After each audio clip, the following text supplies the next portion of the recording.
Bonjour, aujourd'hui je voulais faire un petit...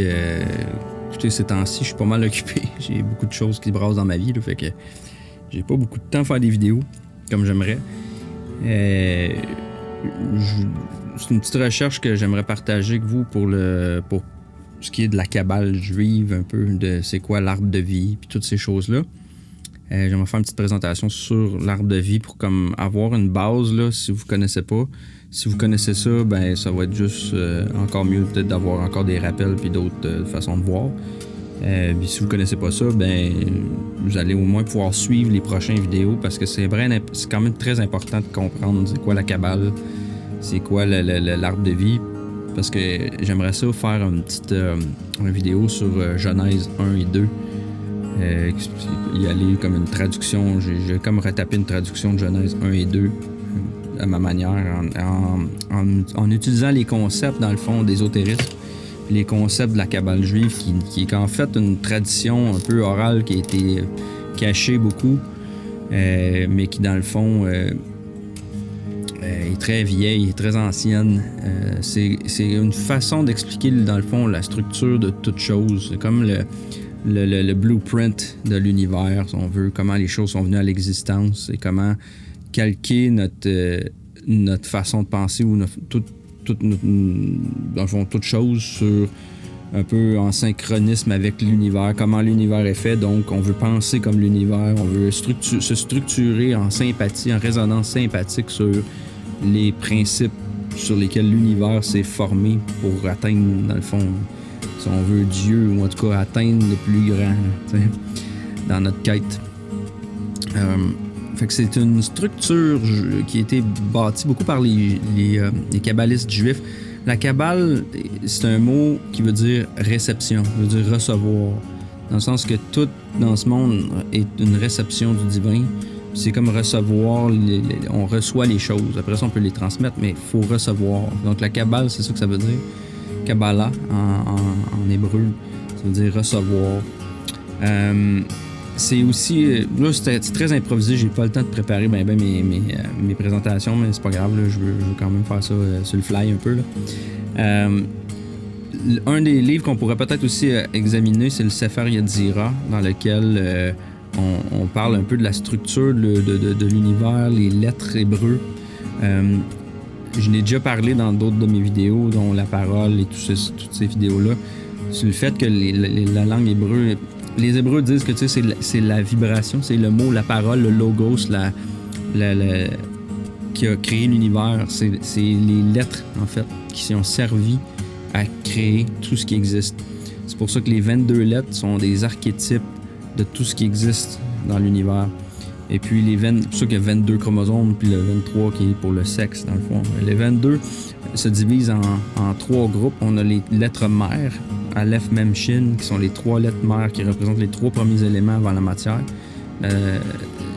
Donc, c'est comme la base. Après ça, on a les 7 lettres doubles. Les 7 lettres doubles, eux, sont analogues un peu aux planètes. Ce serait les 7 planètes parce que c'est des lettres doubles, donc des polarisateurs. Les planètes ont un plus et un moins. Ensuite, les 12 lettres qui restent, c'est les 12 lettres simples qui représentent les signes zodiaques, qui sont les archétypes. Alors, tout est basé là-dessus. Sur la Kabbale aussi, c'est basé aussi sur le cube, un peu la Kaaba de Allah. C'est le cube de Allah, le cube de Dieu.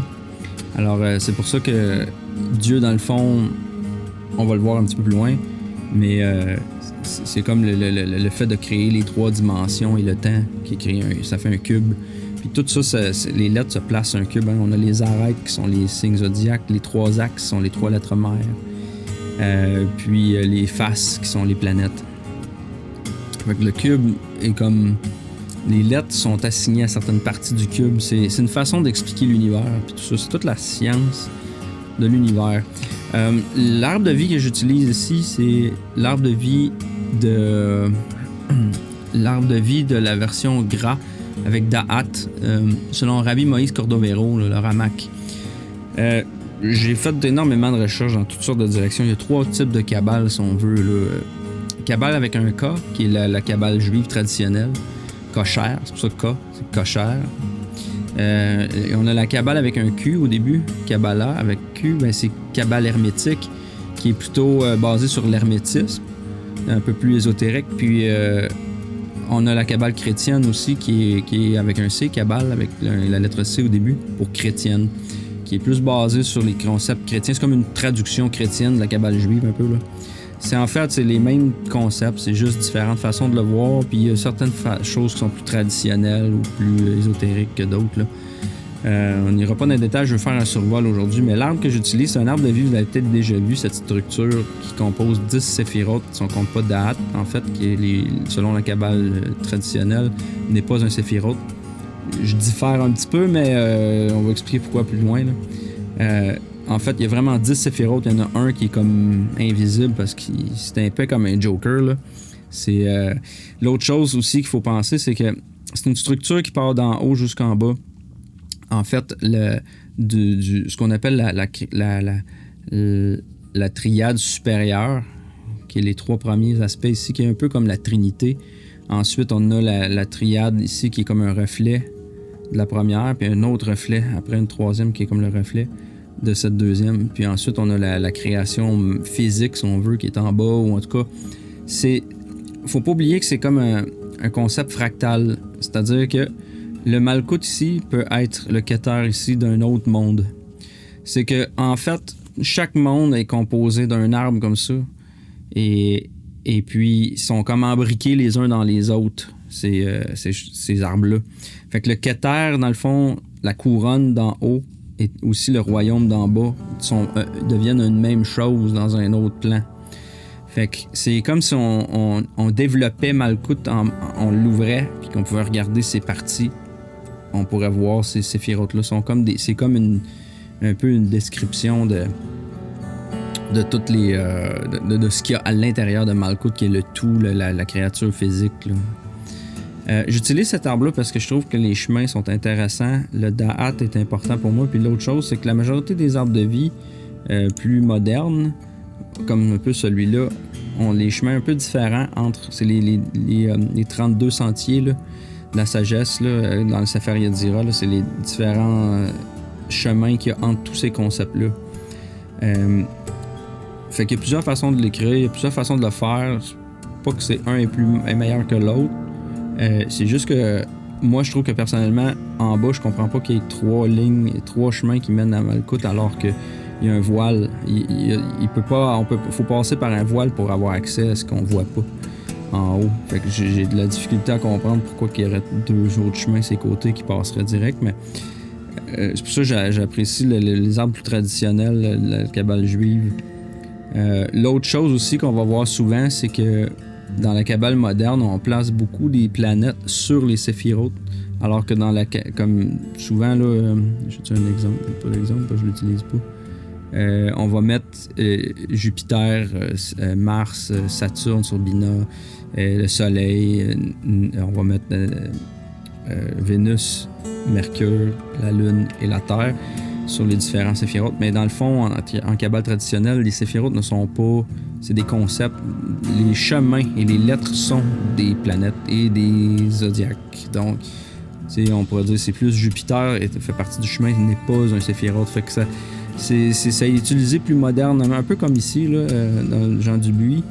Il est modifié, mais il a quand même... Il a placé les planètes. C'est plus moderne comme façon de voir, là. Puis ça marche parce que c'est des concepts aussi, ça aide à comprendre. Mais techniquement, il ne devrait pas avoir des planètes sur des séphirotes. Mais ça, c'est une autre histoire. Aujourd'hui, je voulais juste montrer un peu cet arbre-là que je me sers. Pourquoi c'est rattaché aux lettres, aux chiffres aussi. On voit qu'il y a 3 piliers, ce qu'on appelle les 3 piliers. Il y a les 2 piliers, là, Jachin et Boaz, là, comme on connaît dans le temple, la porte du temple, puis on a une arche. Et le fait que, tu vois, comme dans Jean Dubuis, à partir de Keter, Okma Bina sont ensemble ici, parce que c'est vrai qu'ils ne font pas partie de la dualité encore. Ils sont ensemble. Ces 2 concepts-là devraient être réunis.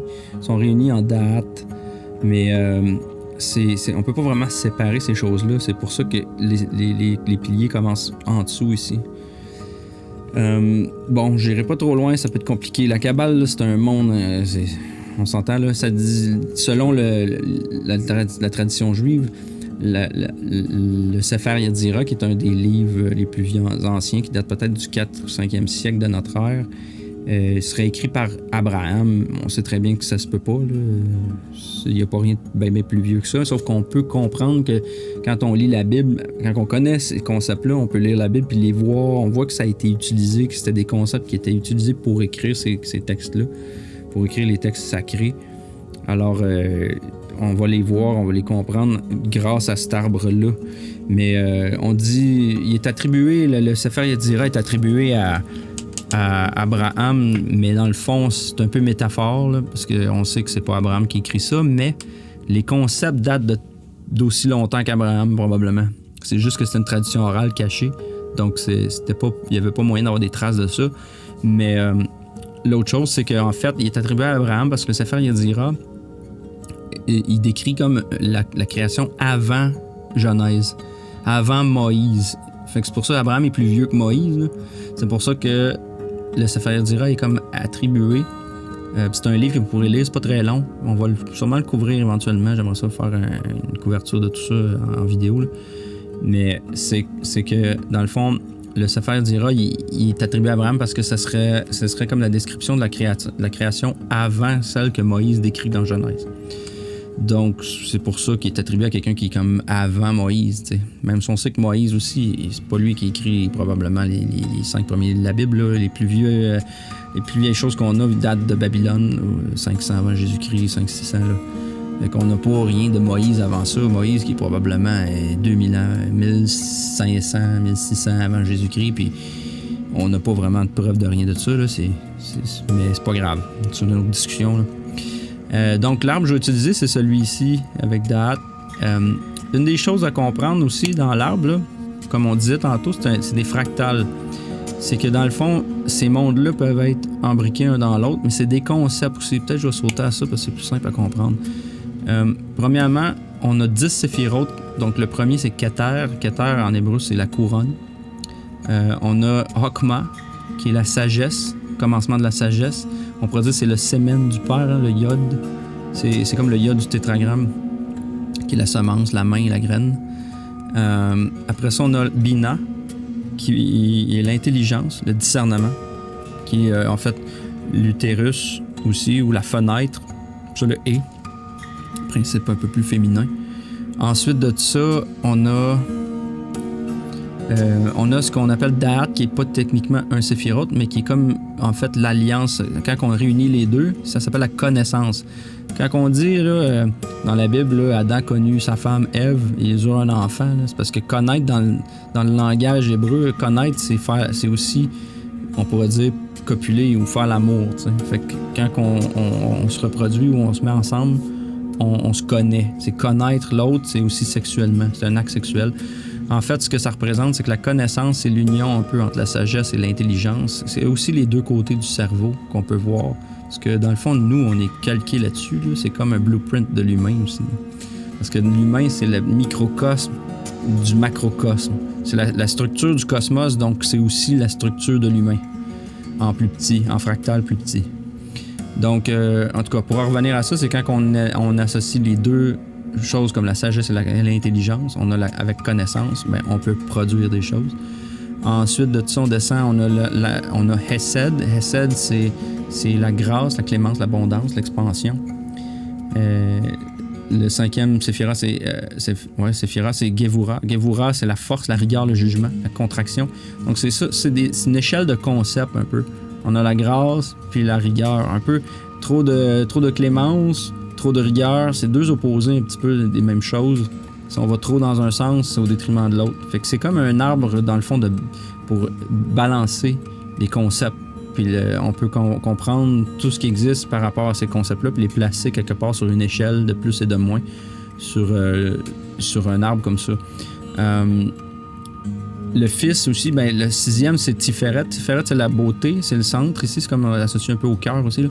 Beauté, équilibre, c'est l'équilibre entre Hesed et Gevura. Ensuite de tout ça, on descend, on a Netzach. Netzach, c'est la victoire, l'endurance, l'éternité. Les concepts reliés à cette sphère. Ensuite, le Hod. Hod, c'est la splendeur, majesté. Ensuite, on a Yesod. Yesod, c'est c'est la fondation, le fondement, le véhicule de la vitalité, la procréation. On pourrait dire que c'est le phallus aussi, l'alliance. C'est comme le sexe masculin. Yesod, c'est le droit, le fondement. On dit en anglais le righteous. Le droit, en fait, comme un sexe masculin, ça se redresse. C'est juste tes droits. Mais c'est ça. Parce qu'il ne faut pas oublier, l'univers, c'est sur le concept de la procréation. L'univers, en fait, c'est comme un axe sexuel partout. Tout est un 0 puis un 1 là, qui entre un dans l'autre puis qui forment des fractals. Ensuite de ça, on arrive à 10, qui est la fille, ou qui est en fait Malkuth, qui est ce qu'on appelle le royaume. Puis c'est un peu plus qui reçoit la substance des 9 séphirotes au-dessus. Fait que ça, c'est comme le tout qui, dans le fond, est défini par tout ce qui est en haut. Là. Ça, la fille ou nous, c'est pour ça qu'on est le récepteur. Nous, en tant qu'humains physiques, le monde physique, on est comme Malkuth, on est comme un vaisseau, un sac de peau, okay, qui reçoit, qui a en fait tout, si on ouvrait ça puis qu'on voyait ce qu'on ne voit pas, il y a tous les concepts d'en haut qui font que cette fille-là, le concept féminin, nous, on est comme le monde, c'est le monde, on est féminin de nature parce qu'on reçoit. On est comme le côté matériel d'une intention qui vient d'en haut. En haut, c'est le Père, en bas, c'est la Terre. C'est pour ça, la mère, la Terre, le Père, c'est le ciel. Fait qu'on est comme le récepteur. Fait que le monde physique est Malkuth. Mais dans Malkuth, comme on disait, il y a tout ça dedans qui est inclus. Puis si on fait le chemin aussi, ce qu'on appelle Keter aussi en haut, ça l'inclut, on peut appeler ça aussi, c'est le pur potentiel, la couronne Keter, mais c'est en hébreu, on dit le Ein ou le Ein Sof, les 3 niveaux du rien, là. Le Ein, le Ein Sof et le Ein Sof Or. C'est qu'en fait, tu sais, dans le fond, on peut pas atteindre Keter. Keter, c'est comme Dieu, exemple, là. En haut de l'échelle totale, en haut, là, on peut pas se rendre là, c'est comme inaccessible conceptuellement. C'est pour ça qu'on appelle ça le rien. Le Ein, ça veut dire le rien. Le Ein Sof, ça veut dire comme le sans limite. C'est une éternité de rien. C'est comme le canevas de fond qui est en arrière de tout, mais il n'y a rien.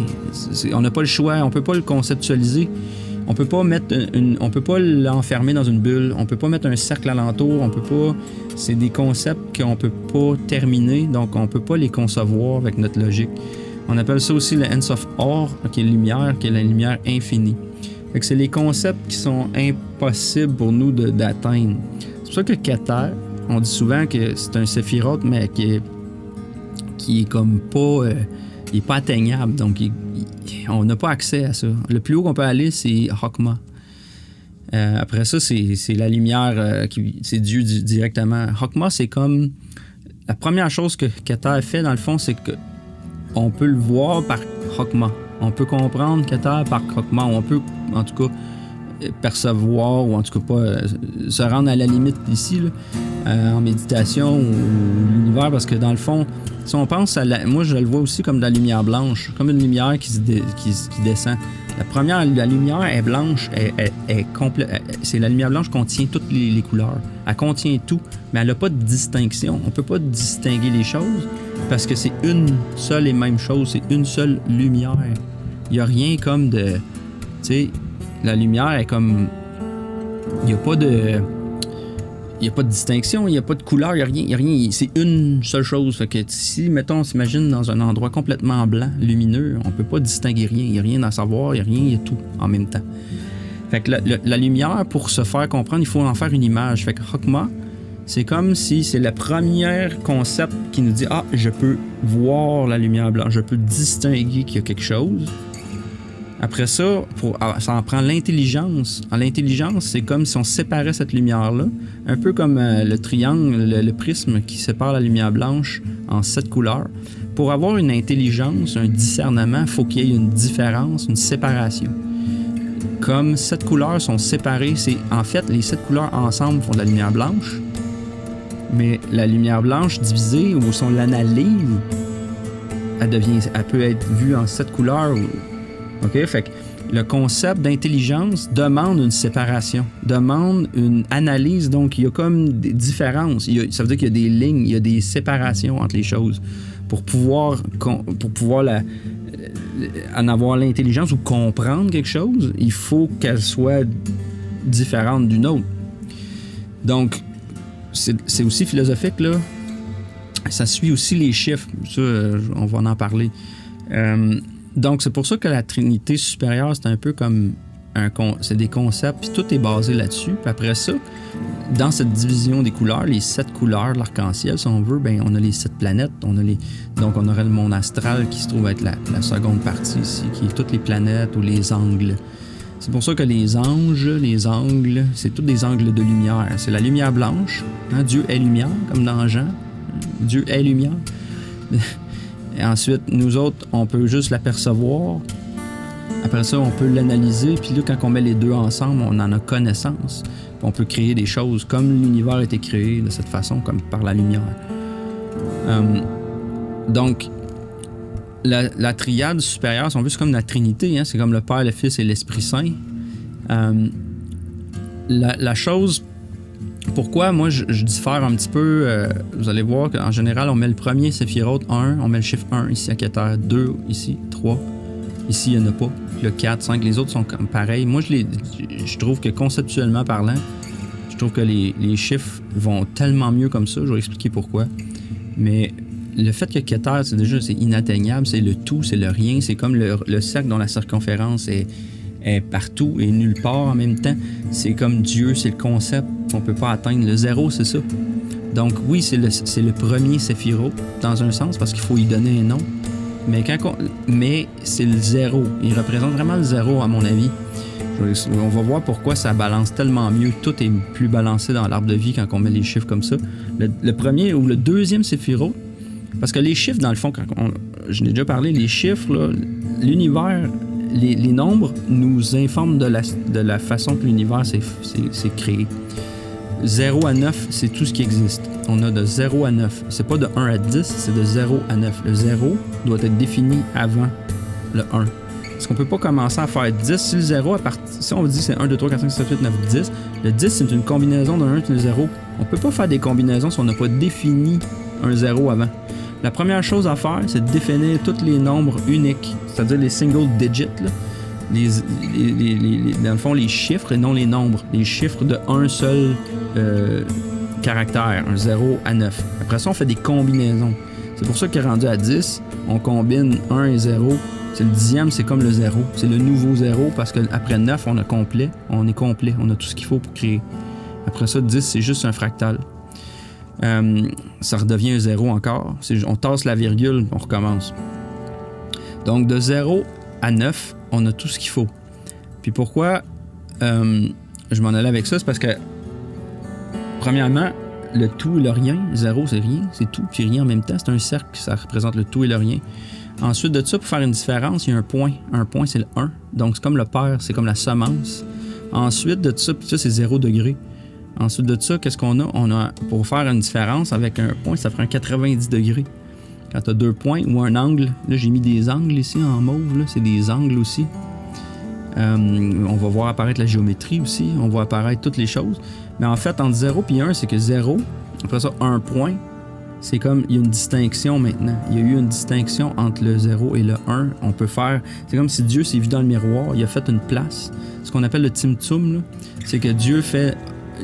Dieu il est indifférencié, il peut même pas savoir qu'il existe, il peut pas savoir ses limites ou qu'est-ce qui est vraiment parce que il y a rien, il peut pas se regarder dans le miroir, il y a rien qui le définit, il y a pas de limite, il y a pas de différence, il est une chose, il est tout et rien. Alors pour créer, il a fallu qu'il fasse un espace, il a fallu qu'il se retire puis qu'il crée un vide. C'est le Tzimtzum, c'est comme une respiration, dans le sens qu'il va respirer ou expirer pour se faire une place, pour créer, pour être capable de faire une différence entre les choses, pour avoir l'intelligence.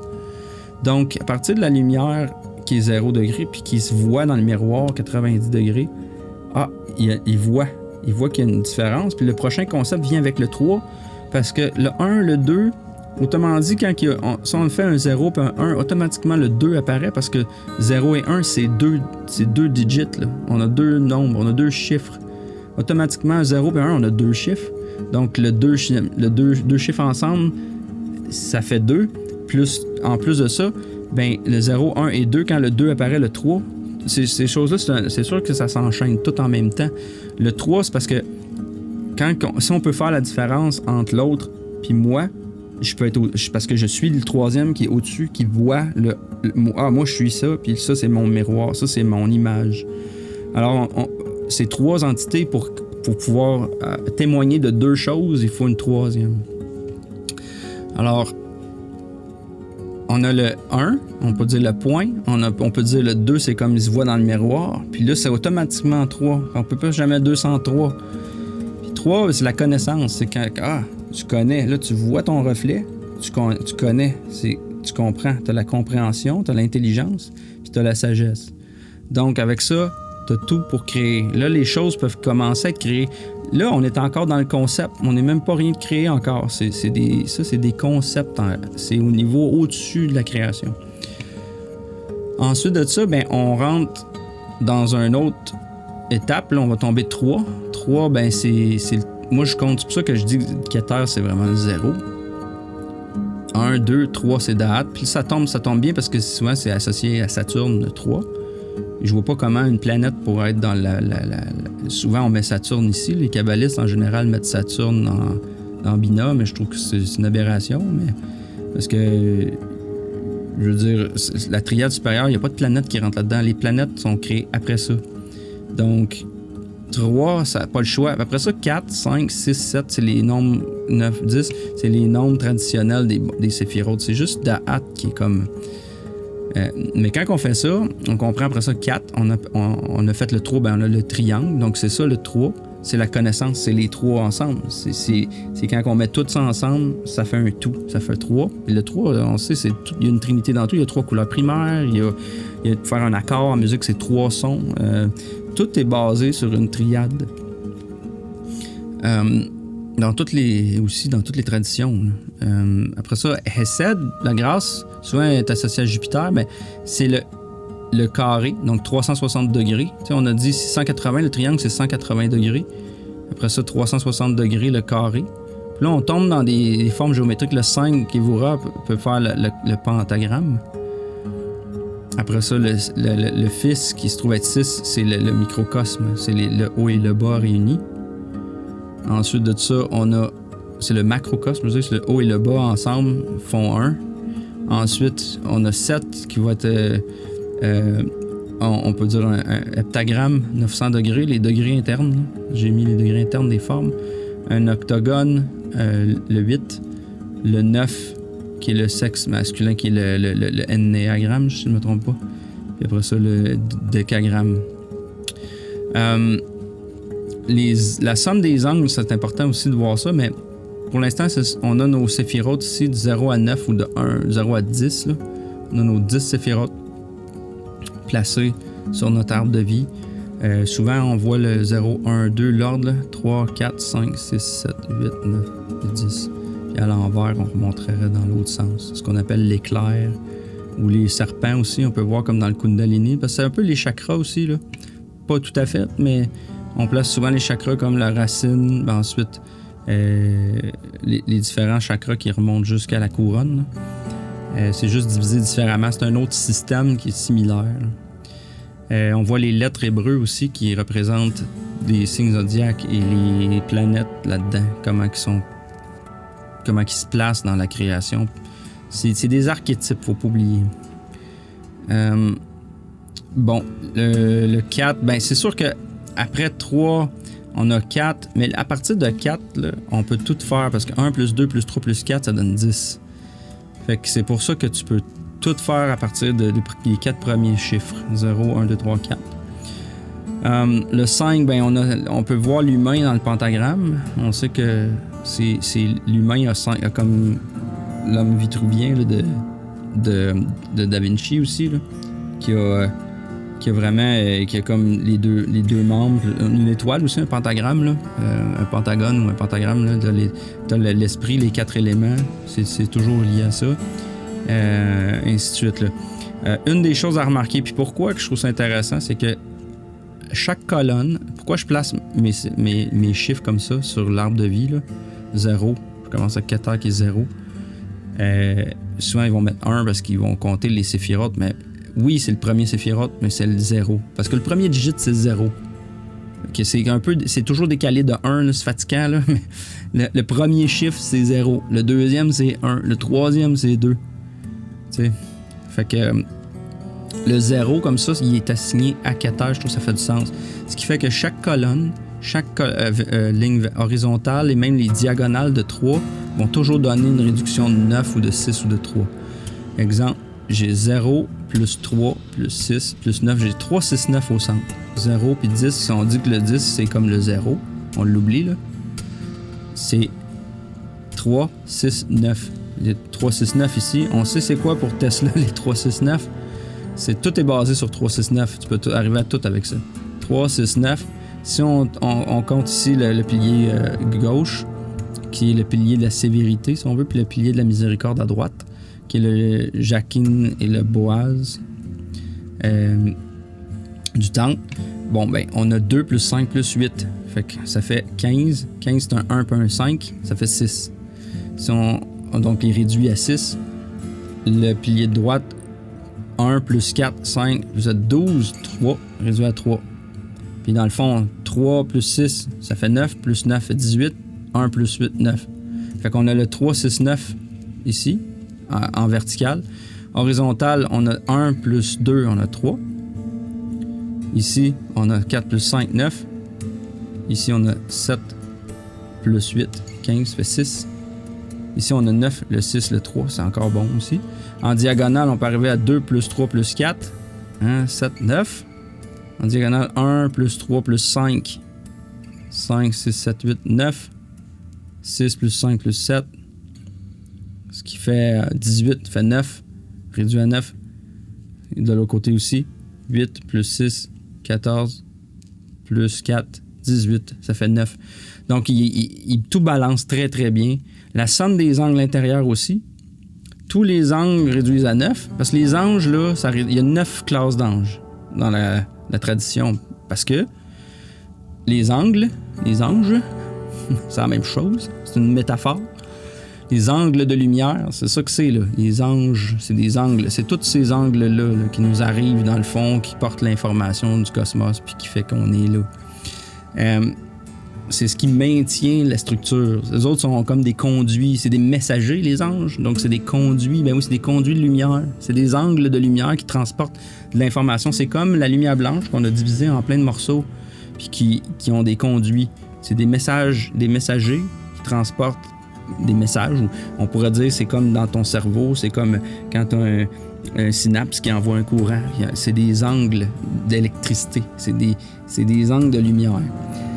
Donc, les angles, c'est aussi vrai, et tous les angles 90, ça fait 9, sont les réduits. 180, c'est 1 plus 8, ça fait 9.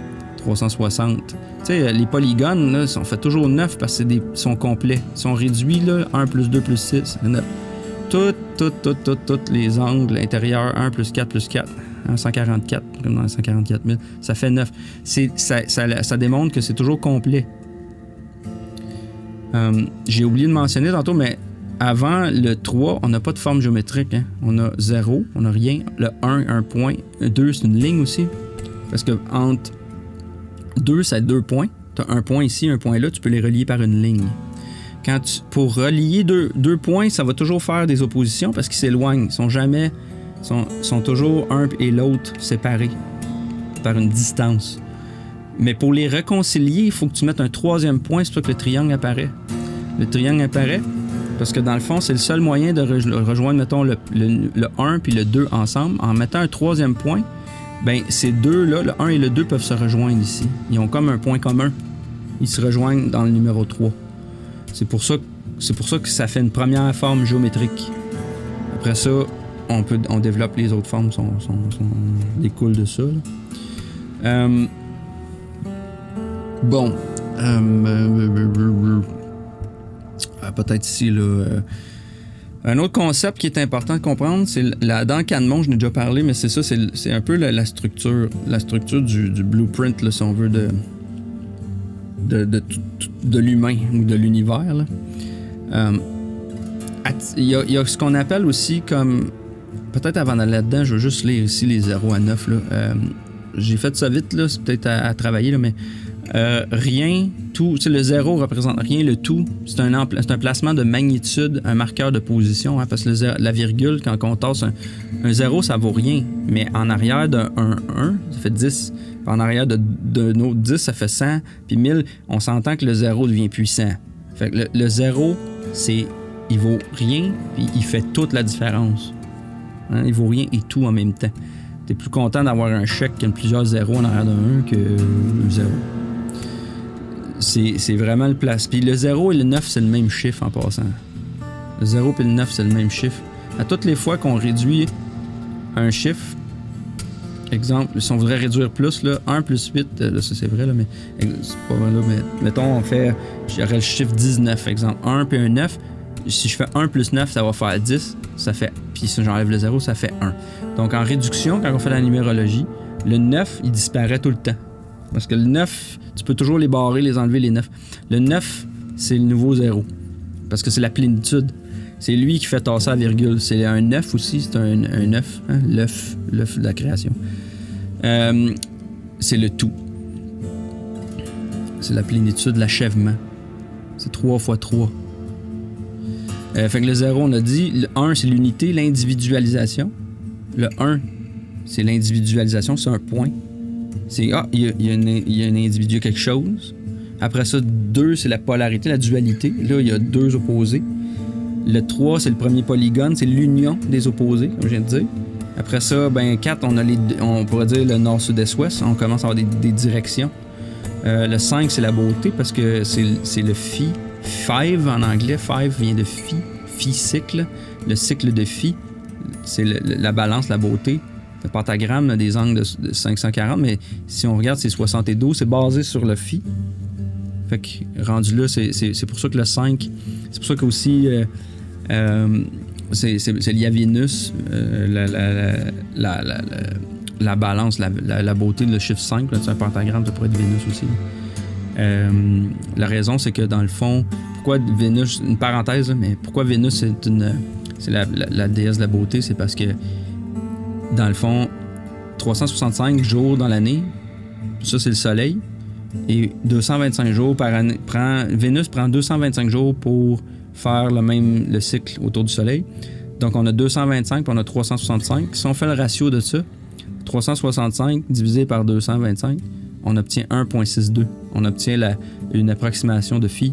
C'est pour ça que, oui, Vénus, son cycle nous enseigne la beauté. Le phi vient de ce cycle-là. Toutes les proportions du visage, du corps humain, est basé là-dessus. Ensuite de ça, le 6, c'est le volume, l'espace, le temps. Tout le système d'espace-temps, le temps est basé sur 6. Parce que, tu sais, on a 60 minutes, 60. Le 12, en fait, le 24 heures, c'est 2 plus 4, ça fait 6.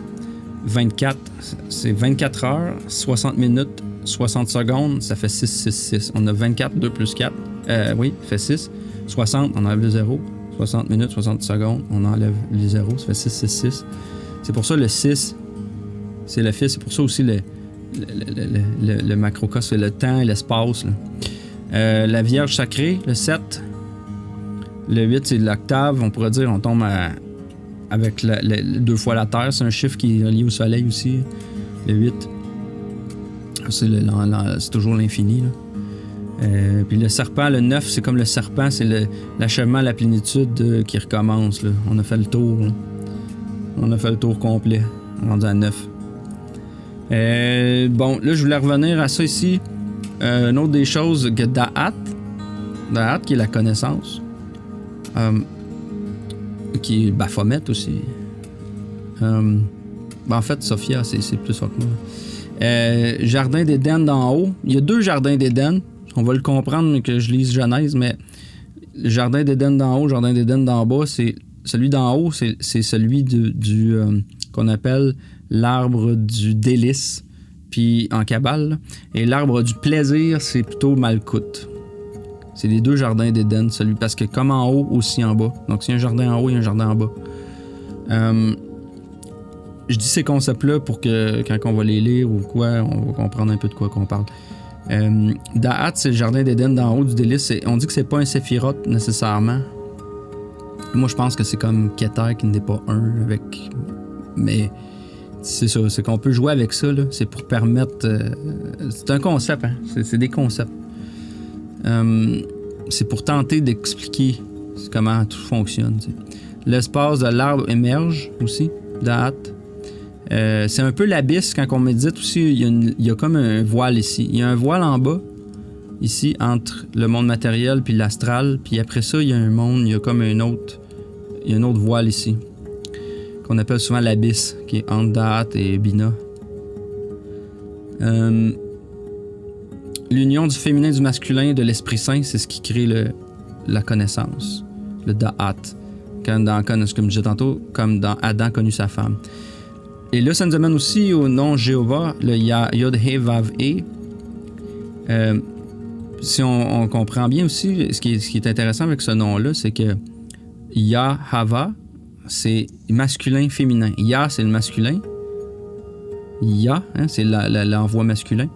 C'est le Yod, c'est le côté, c'est la moitié masculine. Puis Hava, ça veut dire Hev, c'est Ev. Sheva, c'est pour ça qu'il y a un masculin, féminin. La première moitié du nom, les deux premières lettres, Yah, puis si on prend Hava, c'est déjà masculin, féminin. En plus de ça, le Yod est masculin, le He est féminin, le Vav est masculin, le He est féminin. Donc, on a comme...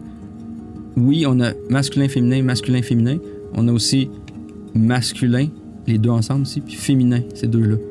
Liés ensemble, on a nos 4 éléments. On a aussi les 4 mondes, parce que tout est basé sur 3 et ensuite 4. Donc, on a nos 4 éléments sont analogues dans plein d'autres mondes.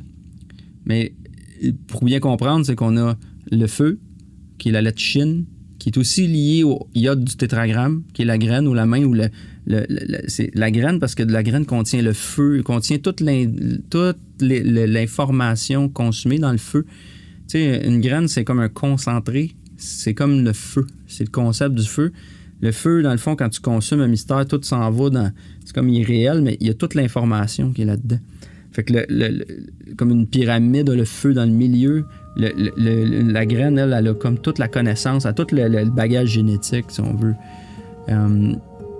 Ensuite de ça, on a le He, qui est une lettre qui veut dire fenêtre, puis qui est liée à l'air, qui est le monde. Là, il y a des mondes aussi, on va les voir. Là. Le Vav, qui est une lettre qui veut dire clou, qui est un clou, un lien, une unité. En hébreu, en fait, on peut dire Vav veut dire et. Le V, ça veut dire comme et, quand on dit et, là. Un et l'autre, donc c'est un lien. C'est ce qui lie deux mots ensemble. Un et l'autre. Le et, encore une fenêtre. Puis ça, on dit qu'il y a, analogue à ça, il y a 4 mondes. Dans le fond, dans cet arbre-là, il est divisé comme en 4 mondes.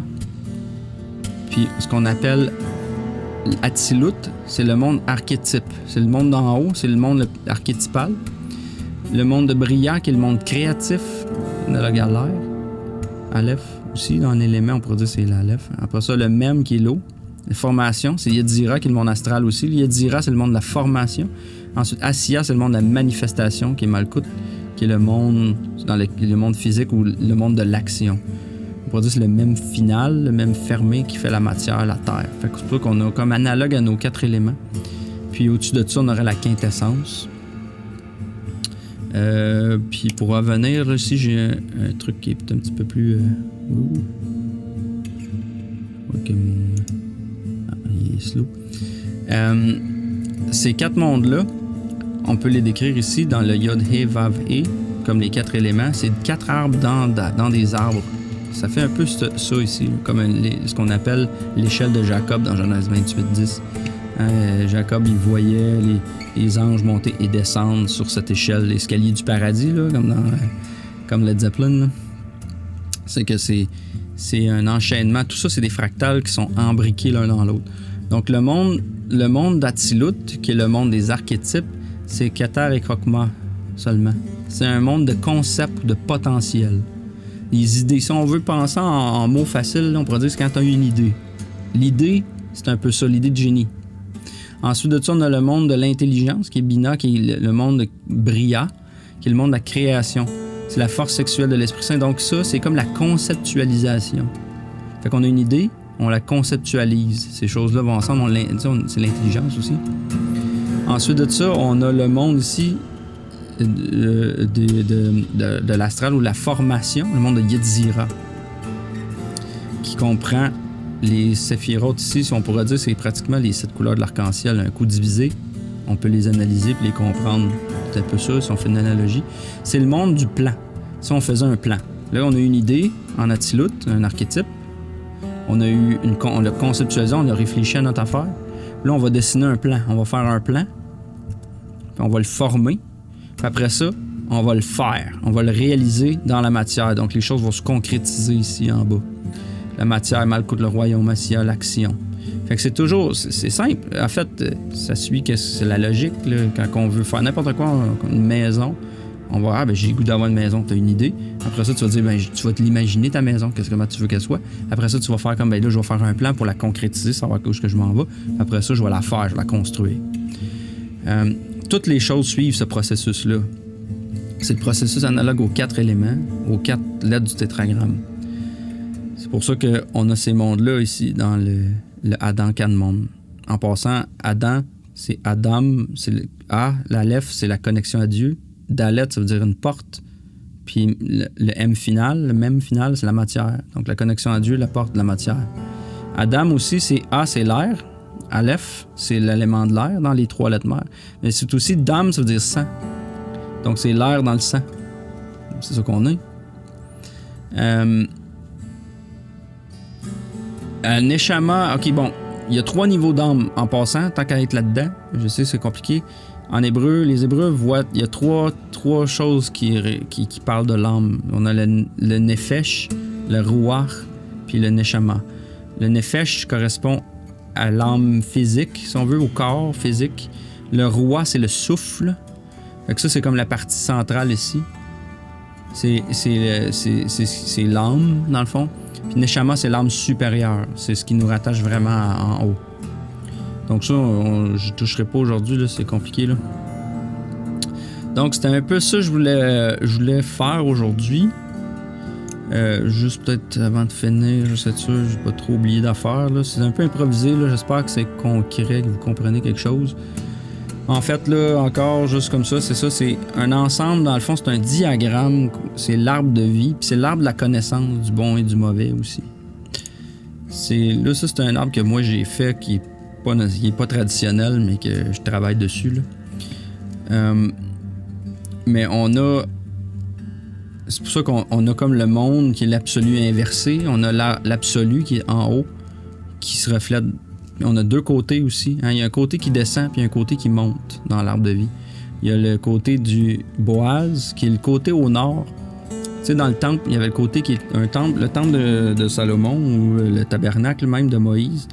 Il y a toujours eu 2 piliers en avant, surtout le temple de Salomon, ce qu'on lit dans les rois puis tout là.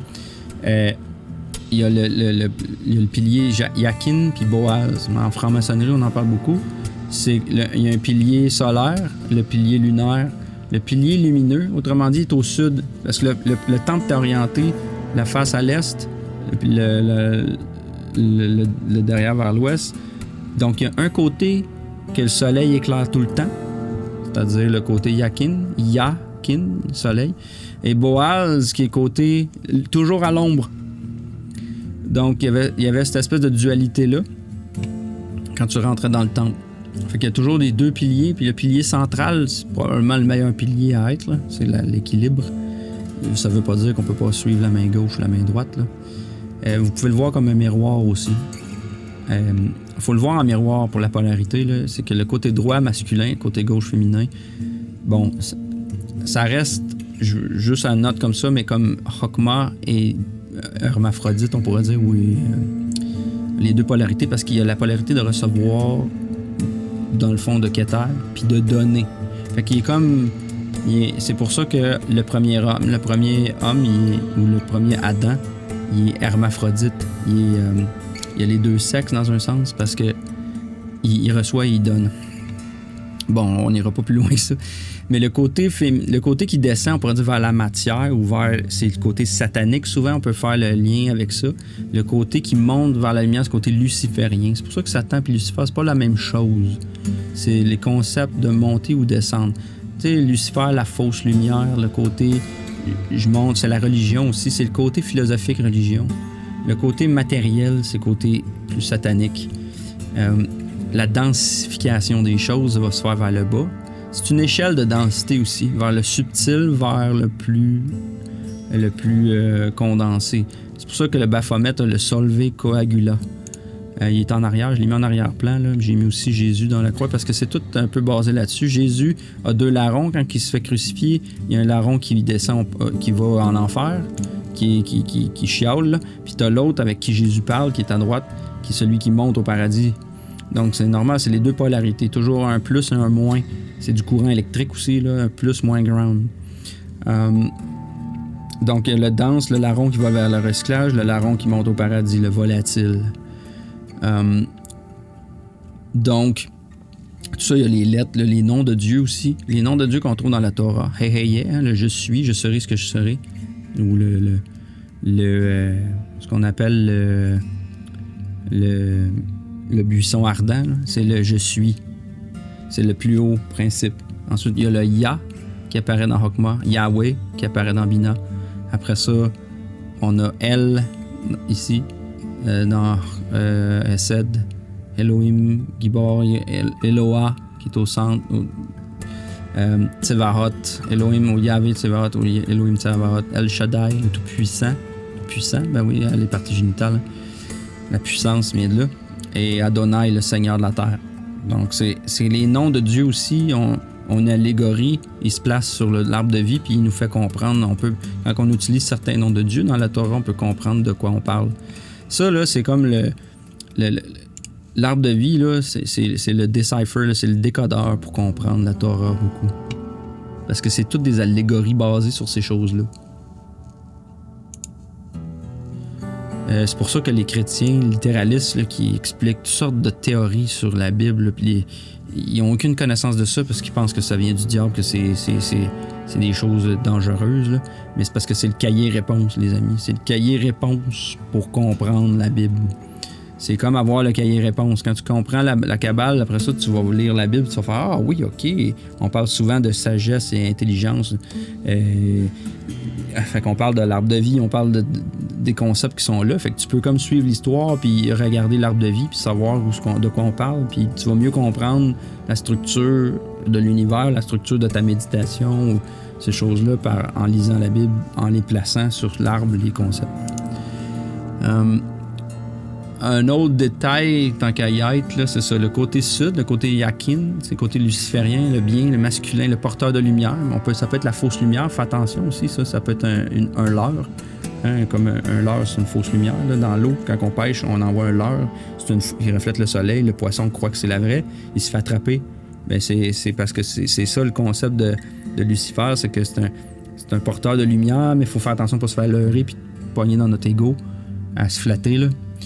Tandis que, c'est ça, on continue la partie, c'est vers le haut, la partie invisible, métaphysique de l'univers. C'est la partie comme vers le haut, c'est la partie métaphysique, là. Généreuse, la partie réelle et abstraite. La force contenue, donc c'est un contenu. On va voir le côté gauche, c'est le contenant, et un contenu. Donc ça, c'est ce qui est en dedans, le contenant, c'est ce qui contient le contenu. C'est le côté masculin, le contenu. Le contenu, le masculin contient la graine, tandis que le féminin, c'est le contenant. C'est un vase féminin. La féminin reçoit la graine. Donc, c'est elle qui reçoit, c'est elle le contenant. Le côté masculin, c'est le vide intersidéral, la structuration du non-vide. C'est le contenu qui se donne. On l'a dit, c'est le masculin qui donne. C'est le côté électrique, le côté électron. Le côté gauche, Boaz, nord, c'est Satan, c'est le côté plus satanique, le côté du mal féminin. C'est pour ça que souvent, la femme a été toujours... c'est une allégorie, mais malheureusement, ça a été utilisé pour dominer les gens. Parce que la femme ou la matière, c'est le côté féminin. C'est nous aussi. On est tous féminins, les humains. En tant que toi, à ce niveau-là de compréhension, on est tous un principe féminin. C'est vers le bas, c'est la partie matérielle, physique, active de l'univers, restrictive, virtuelle et concrète. Puissance contenante, c'est le contenant. La matière dans l'espace, l'organisation du vide, le contenant reçoit, c'est le féminin. Le magnétique, c'est le côté magnétique. Une des inversions aussi dans le courant électrique, et j'en fais beaucoup aujourd'hui, là, mais dans le courant électrique, là, pourquoi souvent on va mettre le féminin c'est le moins puis le masculin c'est le plus. En majorité des gens expliquent ça comme ça parce qu'on explique le courant comme ça, mais c'est à l'envers de la réalité. On s'entend-tu que c'est la femme qui attire puis le masculin qui donne? Ça, on y pense 2 minutes. Là. Un moins, là, c'est une ligne droite, c'est un phallus. Un plus, c'est comme un vagin. Tu sais, si on comprend que, tu sais, on voit Vénus. Vénus a le plus, a le symbole du vagin, comme un plus. C'est une croix. Et s'il y a quelque chose, c'est la femme qui attire. On s'entend-tu que c'est la femme qui attire? Les hommes sont tous attirés par une belle femme. La femme est magnétique. L'homme est électrique. Fait que c'est l'électromagnétisme. La raison pourquoi je dis ça aussi, c'est que si vous faites une recherche, vous allez vous rendre compte que le déplacement des électrons s'effectue du pôle négatif vers le pôle positif, par convention. On attribue au sens du courant le sens opposé à celui des électrons. Ce qui peut sembler paradoxal, c'est que les premières études mathématiques de l'électricité ont incité l'attribution arbitraire d'un sens. C'est pas grave parce que c'est une phase ou une phase inverse, OK? Un plus, un moins, et les deux vont finir par faire une phase à l'envers ou à l'endroit. Mais il reste que quand même, à la base, on l'a inversé. Or, ce n'est que bien plus tard qu'on fit la découverte des électrons, éléments de l'atome, dont les déplacements sont à l'origine de l'électricité. Dans un circuit, le générateur agit un peu comme une pompe. Les atomes de son pôle négatif refoulent les électrons vers les atomes de son pôle positif qui les aspirent. Hein, les pôles positifs aspirent, attirent, magnétisent, le féminin, plus. Attention cependant, il ne faut pas croire que même l'électron échappé à un atome du pôle négatif va partir dans le circuit, traverser ces éléments pour finir satellisé autour d'un atome du pôle positif. Non, le courant électrique est un déplacement global. Le mouvement des charges négatives se transmet d'atome à atome tout au long du circuit. D'ailleurs, si l'électricité se déplace vite, ce n'est pas parce que les électrons se déplacent vite, leur vitesse est de 30 mètres par jour dans le cuivre, mais parce que leur mouvement se transmet très vite de proche en proche. Cette transmission avoisine la vitesse de la lumière. Fait que le vrai sens du courant, c'est le masculin, parce que c'est le masculin qui donne. Donc, c'est du négatif vers le positif. Ça fait du sens, là. Quand on le voit comme ça, on comprend. Ben oui, ça fait du sens. C'est ce qu'on observe dans la nature, c'est ce qu'on observe dans les comportements humains. Un autre détail, on parlait tantôt du contenu et du contenant. Le contenu masculin et le contenant féminin. Ben, un verre, c'est quoi la différence entre puissance, entre une force et une puissance? La force, hein, on dit un verre a la puissance de contenir. Le liquide a la force de pousser contre le contenant. Dans le fond, quand tu mets quelque chose dans un contenant, la force, le liquide, lui, il pousse contre les parois. Parce que si on enlevait les parois, il s'étendrait. L'eau s'étendrait. En mettant des parois ou en étant contraignant, c'est le côté, en passant, c'est le côté sévère. En étant contraignant, c'est la puissance qu'il contient, parce que lui, il a la puissance de tenir ce qu'il y a dedans, mais la force est intérieure. Le liquide, lui, pousse contre les parois. C'est lui la force. Fait que ça, c'est important de comprendre ça. Ça nous aide à... Peut-être ces exemples-là vont nous aider à comprendre c'est quoi les deux piliers, c'est quoi les opposés. Dans le fond, tout ça, c'est un arbre pour comprendre le plus, le moins, les deux côtés, de voir les deux côtés des choses. Après ça, quand tu as les deux côtés des choses, tu peux savoir où est le centre. Sinon, si tu es juste un côté, tu n'as pas d'échelle. Tu peux pas dire je suis plus à gauche ou à droite. Tu le sais pas, tu n'as rien qu'un côté. Pour faire un lien avec la religion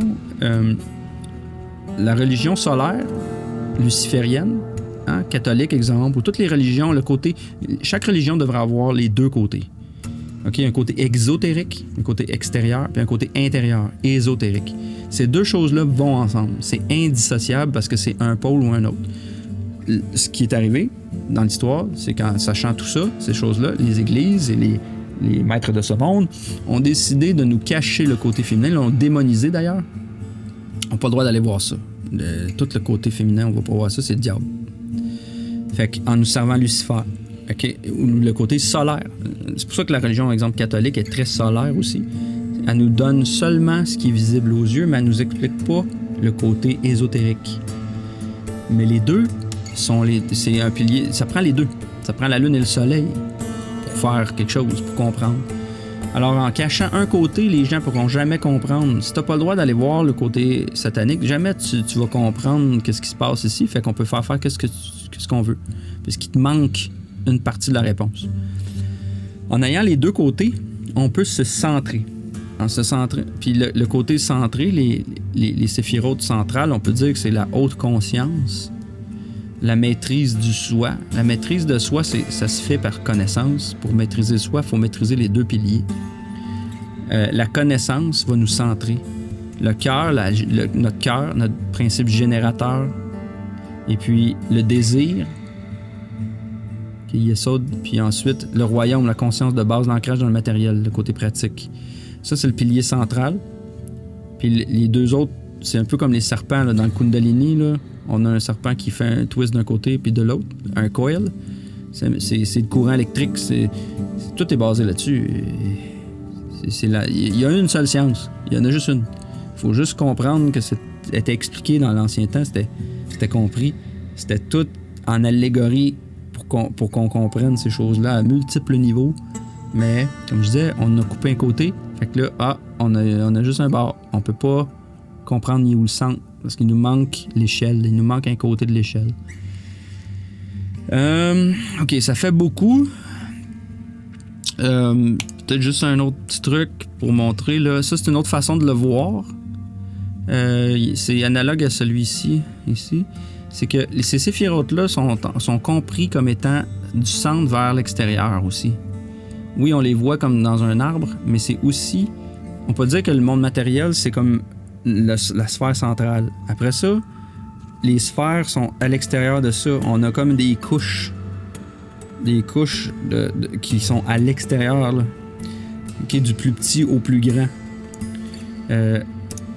Puis ça, c'est un peu ça que ça démontre, c'est que la Terre ou le côté royaume ou le monde physique. Puis là, les analogies, soit dans les noms de Dieu, dans l'Atzilut, soit les analogies dans le monde de Bria, les anges, ou dans le monde, dans le monde astral, ou les séphirotes, à quoi ils sont alignés. Mais si on voit, là, on a au centre, on a Malkout, qui est comme les 4, là, qui est pour ça que c'est le signe de la Terre. Il y a 4 saisons sur la Terre, il y a 4 éléments. Le monde matériel, c'est 4. Après ça, on a Yesod, qui est le premier séphirote en dehors de ça, qui est le monde lunaire, parce que dans le fond, c'est la première astre qu'on rencontre. On allait dans l'espace. Après, le prochain astre, c'est la Lune, qui est le plus proche de nous. Puis après ça, on a Mercure, Vénus, qui pourrait être à l'envers, mais en fait, il faut comprendre. Là. On n'ira pas là-dedans, mais ça, c'est les 10 séphirotes. Puis après ça, dans le 10e, on a dans Chokma, on a le Zodiaque, qui est le monde des archétypes. Puis après ça, on tombe dans Keter. Puis Keter, on a Ein Sof, Or, Ein Sof, Ein. Donc ça, c'est comme une façon de le comprendre aussi, mais du centre vers l'extérieur. C'est pour ça que dans le jardin d'Éden, il y a les 2 arbres qui sont au centre du jardin, parce que l'arbre de la connaissance du bien et du mal, c'est pour ça que je me disais ça tantôt, c'est l'arbre de la connaissance du bien et du mal, c'est les deux piliers, les deux côtés. Il est au milieu du jardin, pareil comme l'arbre de vie. Parce que c'est un arbre dans un arbre. C'est pour ça que les deux sont dans le milieu du jardin, parce qu'ils sont les deux, un dans l'autre. L'arbre de la connaissance, c'est juste... dans le fond, les deux côtés qui est dans le jardin d'Éden. Mais après ça, tu goûtes à l'arbre de vie. Si tu comprends le plus et le moins, tu vas pouvoir goûter à l'arbre de vie puis monter jusqu'en haut, être comme Dieu. Fait que c'était ça l'idée, c'est que l'arbre de connaissance, c'est oui les deux piliers, mais l'arbre de vie, c'est quand tu as cette connaissance-là, tu peux remonter comme tu peux descendre. C'est ce qu'on a comme descendu. En fait, là, la création, c'est une descente, mais on peut remonter. Les pratiques spirituelles sont là pour ça. Les chakras sont là pour ça. C'est toutes des traditions spirituelles pour nous aider à remonter cet arbre de vie. Bon, je pense que ça fait un bon tour de piste, là. C'est déjà assez long comme ça. Je vais peut-être refaire des ajustements ou des vidéos avec des petites annotations, des ajouts. Mais pour l'instant, ça va être ça. Puis on parlera peut-être plus de Genèse ou en tout cas, on verra pour la prochaine fois. Là. Fait que je vous souhaite une bonne journée. Merci beaucoup d'avoir écouté.